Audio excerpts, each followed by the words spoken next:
Yo, let's learn Vietnamese.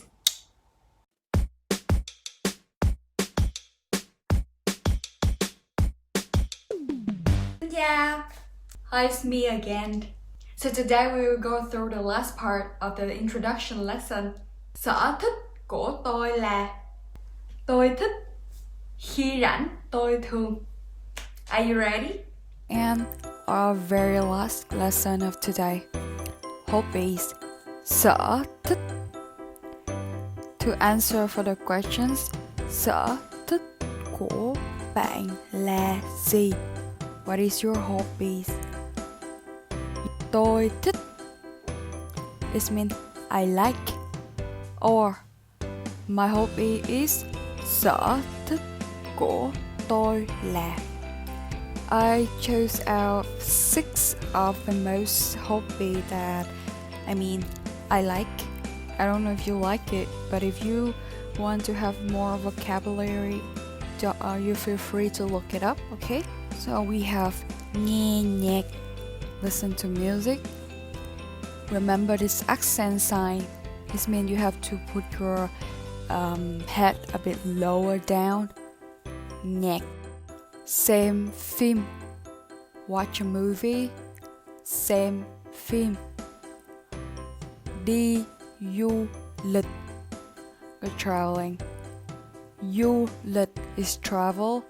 Đi is like go, but we use it as a phrase, so I like to go travel. Chụp hình. Chụp hình is take picture.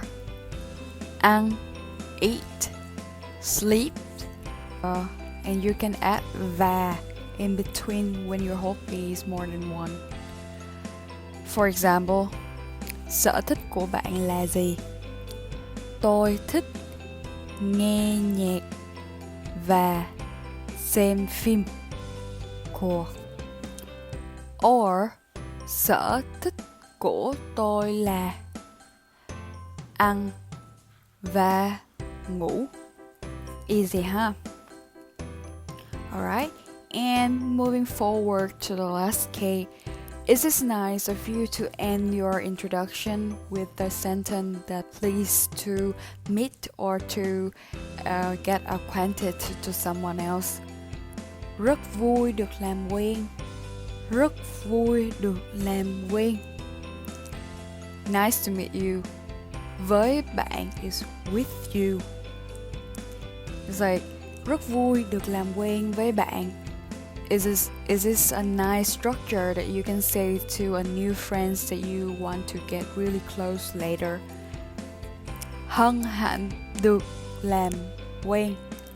Pleasure to meet you. You use normally for business, for really casual situation. Mong được làm quen. Hope to get acquainted to someone else. It's like you trying to find a partner or sort of like that. The first sentence is used the most. Rất vui được làm quen với bạn. So that is our very last lesson of the introduction. I guess that you're able to tell about your hobby. Now let's practice a bit. Sở thích của bạn là gì? Khi rảnh, bạn thường làm gì? Now let's practice a bit and go through all the parts of the introduction lesson. Xin chào, bạn tên gì? Bạn bao nhiêu tuổi? Bạn sống ở đâu? Bạn từ đâu tới? Sở thích của bạn là gì? Rất vui được làm quen. So, congratulations! You have achieved the knowledge about how to introduce yourself properly in Vietnamese. But first, listen to this introduction again and tell me how many percent that you have understand. Xin chào, tôi là Missy. Tôi là người Việt Nam. Tôi sống và làm việc ở thành phố Hồ Chí Minh. Sở thích của tôi là nghe nhạc và xem phim. Rất vui được làm quen. Xin chào mọi người. Hello everyone. Tôi tên là Sunshine. Tôi là người Việt Nam. Tôi sống ở quận 3, trung tâm thành phố Hồ Chí Minh.